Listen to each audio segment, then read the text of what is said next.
အားလုံးပဲမင်္ဂလာပါရှင်ဒီနေ့ဗီဒီယိုလေးမှာတော့ Future Digital Technologies ကုမ္ပဏီကနေထုတ်လုပ်ထားတဲ့ HRMN software လေးနဲ့ပတ်သက်တဲ့အကြောင်းအရာတွေကိုရှင်းပြပေးသွားမှာဖြစ်ပါတယ်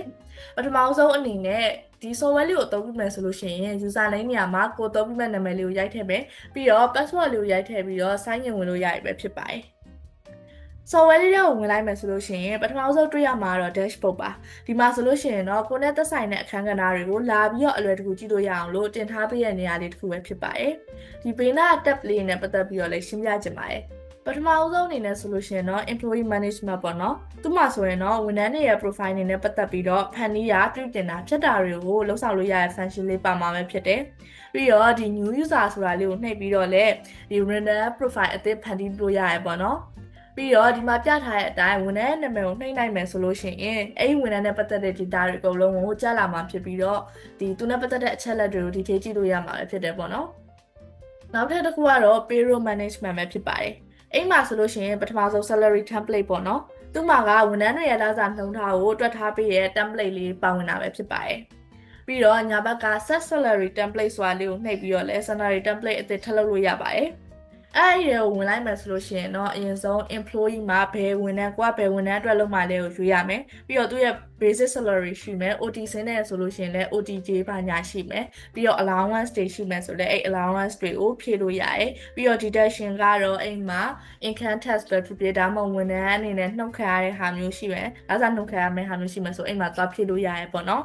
အိမ်မှာအလုပ်ပြီးတော့ total salary detail ပေါ့နော်အိမ်မှာတော့ပေါင်းတာနှုတ်တာတွေကိုအလိုအလျောက်တွက်ပေးပြီးတော့သူ့မှာကြံတဲ့လစာကိုပြပေးမှာဖြစ်တယ်ပေါ့နော်ပြီးရင်တော့ save နှိပ်လိုက်ရုံပါပဲဒါဆိုရင်တော့ salary template လေးတစ်ခုဖန်တီးပြီးပဲဖြစ်တယ်ပေါ့နော်နောက်ထပ်တစ်ခုကတော့ hourly template ပေါ့နော်အဲ့မှာသွားပြီးတော့ regular လိုပဲ salary template လုပ်လို့ရတယ်အဲ့မှာဘယ်သူမျိုးအတွက်ဆိုလဲအချိန်ပိုင်းဝန်ထမ်းတွေခန့်ထားတာရှိပဲဒါမှမဟုတ်ဝန်ထမ်းကိုအချိန်ပိုင်းနဲ့တွက်ပြီးတော့လစာပေးရမျိုးရှိမှာပေါ့နော်ဒါမျိုးတွေအတွက်ကြည့်လို့ရတယ်ပြီးတော့ set hourly grade မှာလည်း template အသစ်တစ်ခုဖန်တီးလို့ရမှာပဲဖြစ်ပါတယ်နောက်ထပ်တစ်ခုကတော့ manage salary ပေါ့နော်အဲ့မှာတော့ department အလိုက်ကြည့်လို့ရတယ်ဥပမာဆိုရင် HR နဲ့ admin department ကိုနှိပ်လိုက်မယ်ဆိုလို့ရှိရင်သူ HR နဲ့ admin department အောက်ကဝန်ထမ်းတွေပေါ့နော်အကုန်လုံးကြာလာမှာပဲဖြစ်တယ်သူတို့ရဲ့ info တွေကြာလာမယ်အဲ့မှာကိုကhourly နဲ့ပေးမှာလား hourly နဲ့ပေးမယ်ဆိုဘယ်လိုမျိုးလဲပြီးတော့ monthly ပေးမှာလားဒါမျိုးတွေကိုရွေးချယ်ပြီးတော့ဖြည့်လို့ရတယ်ပေါ့နော်ပြီးတော့ employee salary list ပေါ့နော်အဲ့မှာတော့ခုန manage salary မှာကိုယ်ရွေးချယ်ပြီးဖြည့်ခဲ့တဲ့ဟာတွေကိုပြန်ကြည့်လို့ရတယ်သူ့ရဲ့ gross salary ကဘယ်လောက်ရှိရဲကိုကဘယ်လို hourly လား monthly ပေးရလားဒါမျိုးတွေပြန်ကြည့်လို့ရတယ်ပေါ့နော်ပြီးတော့နောက်ထပ်တစ်ခုကတော့ make payment ပေါ့အဲ့မှာဆိုလို့ရှိရင်လည်း department အလိုက်သွားမလားဒါမှမဟုတ်လို့ရှင် all department အနေနဲ့သွားမလားရွေးလို့ရတယ်ပြီးတော့ပေးမဲ့ပေးပြီးလားမပေးရသေးဘူးလားကြည့်နေတယ်ဆိုရင်ကိုသိချင်တဲ့လာကိုရွေးပြီးတော့ကိုနှိပ်လိုက်လို့ရတယ်ပေါ့အဲ့ခါကျရင်ကိုရွေးလိုက်တဲ့ department အတွက်အဲ့လာမှာကိုလက်စာပေးလားမပေးဘူးလားကြာလာမယ်ပေါ့နော်ဆိုတော့ pay ဖြစ်ပြီးသားဆိုလို့ရှိရင်လည်း pay slip တွေကို generate လုပ်လို့ရတယ်တကယ်လို့ unpay ဖြစ်နေရဆိုလို့ရှိရင်လည်း make payment ဆိုတာလေးကိုနှိပ်ပြီးတော့ payment လုပ်လို့ရမှာဖြစ်ပဲပေါ့နော်အဲ့မှာပြီးရင်သူ့ရဲ့လစာကိုဖြည့်မယ်ပြီးလို့ရှိရင်ကျတော့ဒီ payment method ကိုဘယ်လိုမျိုး method သုံးမလဲဆိုတာလည်းရွေးချယ်လို့ရတယ်ပေါ့နော်ပြီးတော့တခုခုပြောစရာရှိရဆိုရင် comment မှာရေးလိုက်လို့ရတယ်ပေါ့နော်အဲ့ဒါပြီးတော့ကျတော့ update ကိုနှိပ်လိုက်လို့ရှိရင်ရပါပြီနောက်ထပ်တစ်ခုကတော့ report ပေါ့နော်ဒီ report မှာဆိုလို့ရှိရင်လည်း department အလိုက်ကြည့်လို့ရတယ်ပြီးတော့ဘယ် department အတွက်ဘယ်လားအတွက်ကြည့်မှလဲဆိုတာရွေးချယ်လို့ရတယ်ပေါ့နော်ပြီးတော့ခုနကတော့payment လုပ်ထားတဲ့ info တွေပေါ့နော်အဲ့ဒါတွေကိုအသေးစိတ်ပြန်ကြည့်လို့ရတယ်ဘယ်ဝန်ထမ်းကိုဒီဝန်ထမ်းကဘယ်နှစ်ရက်အလုပ်လုပ်ထားတယ်သူရဲ့ basic salary ကဘယ်လောက် salary နဲ့ allowance တွေကဘယ်လိုရှိရဲအဲ့ဒါကိုမှ deduction နှုတ်ထားရရောဘယ်လိုရှိရဲအဲ့ဒါကိုမှအဲ့ဝန်ထမ်းက bill ဖြစ်ပြီးသားလားဒါမှမဟုတ် unbill ဖြစ်နေလားစတဲ့အချက်အလက်တွေကို information တွေကိုအသေးစိတ်ကြည့်လို့ရမှာပဲဖြစ်တယ်နောက်တစ်ခုဆိုလို့ရှိရင်တော့ payroll summary ပေါ့နော်ဒီကိုလုပ်ခဲ့တဲ့ payroll နဲ့ပတ်သက်ပြီး summary ပြန်ကြည့်လို့ရတယ်အဲ့ဒါကိုမှဝန်ထမ်းအလိုက်ကြည့်မလားလားအလိုက်ကြည့်မလားလားအလိုက်ဆိုရင်လည်း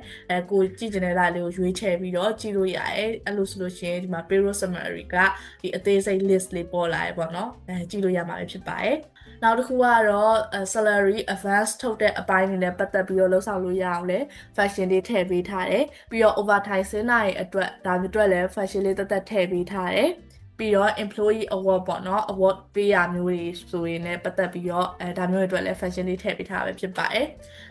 နောက်ဆက်သွားမှာတော့ attendance management ပေါ့နော် attendance management မှာဆိုရင်တော့အရင်ဆုံး time history အဲ့မှာဆိုလို့ရှိရင်တော့ဝန်ထမ်းတစ်ယောက်ချင်းစီရဲ့ရုံးတက်ချိန်ရုံးဆေးချိန်အသေးစိတ်နဲ့ပြီးတော့ IP address တွေပြီးတော့စုစုပေါင်းအလုပ်ဆင်းတဲ့အချိန်ပေါ့နော်စတာတွေကိုကြည့်လို့ရမှာပဲဖြစ်ပါတယ်ပြီးတော့ in-out location မှာဆိုလို့ရှိရင်တော့ဝန်ထမ်းရုံးတက်ရုံးဆင်းလုပ်ခဲ့တဲ့နေရာကိုမြေပုံပေါ်မှာကြည့်လို့ရမှာပဲဖြစ်တယ်ပြီးတော့ time change request လုပ်ဆောင်တဲ့အပိုင်းလေးလည်းပါတယ်ပေါ့နော်နောက်ထပ်တစ်ခု mark attendance ကတော့ရုံးတက်ရုံးဆင်းချိန်ကိုသတ်မှတ်လို့ရတဲ့ function လေးပဲဖြစ်ပါတယ်ပြီးတော့ attendance နဲ့ပတ်သက်တဲ့ report တွေကိုကြည့်လို့ရတဲ့ function လေးလည်းပါမယ်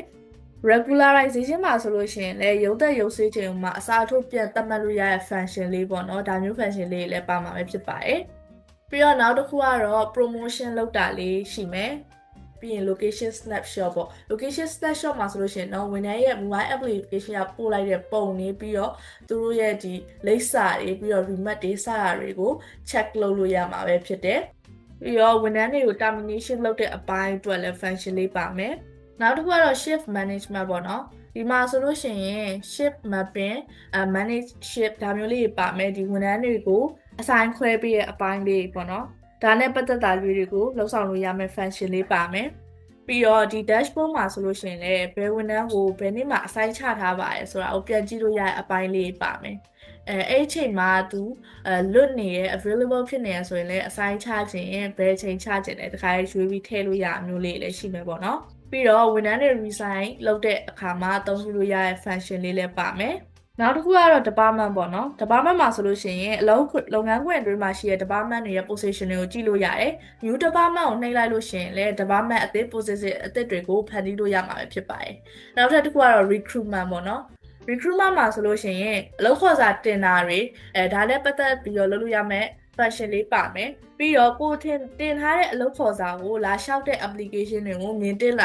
နိုင်မယ့်အပိုင်းလေးလည်းပါမယ်ပေါ့နော်ဆိုတော့ job application ထဲမှာဒါလေးကိုတွားကြည့်လို့ရမှာပဲဖြစ်တယ်နောက်ထပ်တစ်ခုကတော့ performance သူ့မှာဆိုလို့ရှိရင် position အလိုက် indicator တတ်မှတ်တာတွေရှိမယ်ပြီးတော့ appraisal ထိုင်တာတွေရှိမယ်ပြီးရင် performance report တွေကြည့်တာမျိုးတွေလည်းလုပ်လို့ရမှာပဲဖြစ်ပါတယ်ခွင့်ယူတာတွေနဲ့ပတ်သက်ပြီးတော့ leave management မှာသွားလုပ်လို့ရမှာပဲဖြစ်တယ်ခွင့်ယူတာတွေကိုသက်ဆိုင်တဲ့အထက်လူကြီးတွေက approve လုပ်မလား reject လုပ်မလားဒါမျိုးရွေးချယ်လို့ရအောင်လုပ်ပေးထားတယ်တခုခု approve or reject မလုပ်ခင်အထိဒီခွင့်စာ pending ဖြစ်နေမှာပဲဖြစ်တယ်ပေါ့နော်ပြီးတော့လုပ်ငန်းခွင်အတွင်း training တွေရှိရဆိုလို့ရှိရင်လည်းတင်ထားလို့ရတဲ့အပိုင်းလေးတွေပါမယ်ပြီးတော့ announcement ထုတ်တာလေးတွေဒါလေးလုပ်လို့ရမယ့် function လေးတွေလည်းပါပါမယ်တက်ကတ်မှာဆိုလို့ရှိရင်တော့အမည်မသိအကြံပြုစာဒါမှမဟုတ်တိုက်စာတင်တာတွေလုပ်လို့ရတဲ့ function လေးပါမှာပဲဖြစ်ပါတယ်နောက်တစ်ခုက file manager ပေါ့နော်သူကကြတော့ Google Drive လိုမျိုးပဲ file တွေပါတွေကိုတင်ထားလို့ရနိုင်အောင်လို့ storage လေးတစ်ခုထည့်ပေးထားတာပဲဖြစ်ပါတယ်ဆက်သွားရင်တော့ utility ပေါ့သူမှာတော့အားလည်းတက်မှတ်တဲ့အပိုင်းလေးပါမယ်ပြီးတော့ goal tracking မှာကျတော့လုပ်ငန်းခွင်အတွင်း goal ချမှတ်တဲ့အပိုင်းလေးပေါ့နော်ဘယ်အချိန်ကာလအပိုင်းကြာမှာငါဘယ် goal ကိုလုပ်မှာလဲပေါ့နော်ဒါလေးတွေကို goal tracking လုပ်လို့ရအောင်ဖြည့်လို့ရအောင်ဒီလို function လေးတွေထည့်ပေးထားတာပဲဖြစ်တယ်ဆက်ပြီးသွားမယ်ဆိုလို့ရှိရင်တော့ asset management ပေါ့နော်သူမှဆိုလို့ရှိရင်တော့ stock အမျိုးအစားတွေကိုမြင်နိုင်မှာပဲဖြစ်တယ် new stock category ကိုသွားပြီးတော့လည်းအမျိုးအစားအသစ်တွေထပ်ပေါင်းထည့်နိုင်မှာပဲဖြစ်ပါတယ်stock list မှာဆိုလို့ရှိရင်လည်းအမျိုးအစားတွေအလိုက် stock ဘယ်လောက်ရှိရဆိုတာကိုကြည့်လို့ရတယ်ပစ္စည်းသေးရောက်လာလို့ရှိလို့ရှိရင်လည်း new stock ကိုသွားပြီးတော့ stock active လုပ်နိုင်မှာပဲဖြစ်ပါတယ် manage stock မှာဆိုလို့ရှိရင်တော့သူ့ရဲ့ stock history ကိုလည်းကြည့်နိုင်တယ်ပြီးတော့ assign stocks မှာကျတော့ share stock တွေကိုဝန်ထမ်းတွေစီအဆိုင်ချပေးရမျိုးတွေလှုပ်ဆောင်နိုင်တယ်ပြီးတော့အဆိုင်ချထားတာနဲ့ပတ်သက်ပြီးတော့ report တွေဒီ stock နဲ့ပတ်သက်တဲ့ report တွေထုတ်တဲ့အပိုင်းအတွက်လည်း stock report လေးဆိုထည့်ပေးထားရပေါ့နော်ဒီ knowledge base ပါဆိုလို့ရှိရင်တော့လုပ်ငန်းခွင်အတွင်းနဲ့ပတ်သက်တဲ့ဖူးတူတာတွေနဲ့ပတ်သက်ပြီးတော့တင်လို့ရမှာပဲဖြစ်တယ်ပေါ့နော်အဲ့မှာ article လား knowledge base လားရှာဖို့ဆိုရင်ပေါ့နော်လွယ်ကူနဲ့ရှာလို့ရအောင် category လေးတွေလည်းခွဲထားပေးရဲအဲ့မှာသွားရှာလို့ရရပေါ့နော်ပြီးတော့ဝန်ထမ်းတွေကိုဝန်တင်ထုတ်တဲ့အပိုင်းတွေရယ်ပြီးတော့ email တစ်ခါရယ်ပို့လို့ရဖို့ပေါ့နော် email ပို့လို့ရတဲ့အပိုင်းလေးတွေလည်းထည့်ပေးထားရယ်နောက်ထပ်တစ်ခုကတော့ calendar ဒီ calendar ဆိုလို့ရှိရင်ရှေ့မှာကိုသတ်မှတ်ခဲ့တဲ့ holiday တွေကိုပြန်ကြည့်လို့ရတယ်ပြီးတော့ကိုချမှတ်ခဲ့တဲ့ goals တွေပေါ့နော်ဒါတွေနဲ့ပတ်သက်ပြီးတော့လည်းပြန်ပြီးတော့ကြည့်လို့ရတယ်ဒါရဲ့အားလုံး calendar မှာအလွယ်တကူပဲလာပြီးကြည့်နိုင်မှာပဲဖြစ်တယ်ပြီးရင် setting မှာဆိုလို့ရှိရင်တော့ software တစ်ခုလုံးရဲ့ setting ချိန်တာတွေကိုလှုပ်ဆောင်နိုင်တယ်ပေါ့နော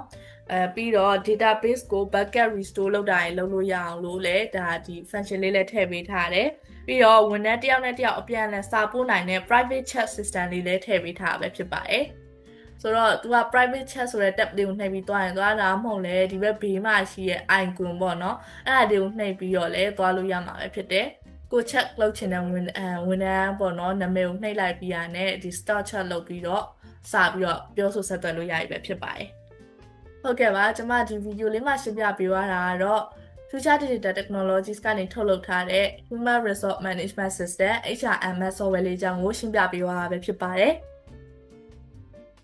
ဆက်လက်ပြီးတော့ဒီ HRMS software လေးကို mobile phone application အနေနဲ့လည်း download လုပ်ပြီးအသုံးပြုလို့ရတယ်ဆိုတဲ့အကြောင်းလေးကိုပြပြချင်ပါတယ်ဒီ mobile application မှာဆိုလို့ရှိရင်လည်းအခုနကတော့ရှင်းပြသွားတဲ့ demo လိုပဲ fashion တွေအားလုံးကအတူတူပဲပါဝင်နေပေါ့နော်ဒီ app ကိုဝင်ချင်းဆိုလို့ရှိရင် dashboard လေးကိုမြင်ရမယ်ပြီးတော့ဒီမှာအောက်မှာ tab လေးပါမယ်အဲ့ဒါမှာ attendance ကိုနှိပ်လိုက်ရင်ဒီမှာ today attendance ဒီလိုလေး attendance နဲ့ပတ်သက်တဲ့အပိုင်းလေးကြည့်လို့ရမယ်ပြီးတော့ leave management လိုမျိုးအရှိရရှင်းပြခဲ့သလိုမျိုး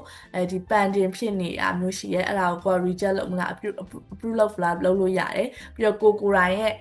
leave ပေါ့နော်ကိုရိုင်း leave ယူရဲ့ကိစ္စမျိုးတွေ leave report တွေလည်းကြည့်လို့ရမှာပဲဖြစ်တယ်ပြီးတော့ page list ကြည့်ရမျိုးတွေကိုဆိုလဲ detail ကြည့်လို့ရတယ်ပြီးတော့ခုနဒီမိုတော့ပြောခဲ့သလိုပဲ location snapshot နဲ့ပတ်သက်တဲ့ function လေးတွေကိုလည်းကြည့်လို့ရမယ်ပေါ့နော်ဆိုတော့ဒီ mobile HRMS ရဲ့ mobile application version လေးမှာဆိုလို့ရှိရင်လည်းခုနရှင်းပြခဲ့တဲ့ function တွေအားလုံးကိုအတူတူပဲအသုံးပြုနိုင်မှာဖြစ်တဲ့အပြင်မှာဖုန်းထဲမှာဒီ application လေးကို download ထားမယ်ဆိုရင်ကိုကဘယ်ချိန်ဘယ်နေရာနေမဆိုဒီ HRMS software ကိုအလွယ်တကူနဲ့အသုံးပြုနေနိုင်မှာပဲဖြစ်တယ်ပေါ့နော်ဆိုတော့ဒီလိုမျိုးအသုံးပြုလို့ရအောင်လဲ mobile application version လေးကိုပါထုတ်ထားပြရပဲဖြစ်ပါတယ်ဒီဗီဒီယိုလေးကိုအဆုံးထိကြည့်ပေးခဲ့ကြတဲ့တဦးတစ်ယောက်ချင်းစီတိုင်းကိုအထူးပဲကျေးဇူးတင်ရှိပါတယ်ရှင်။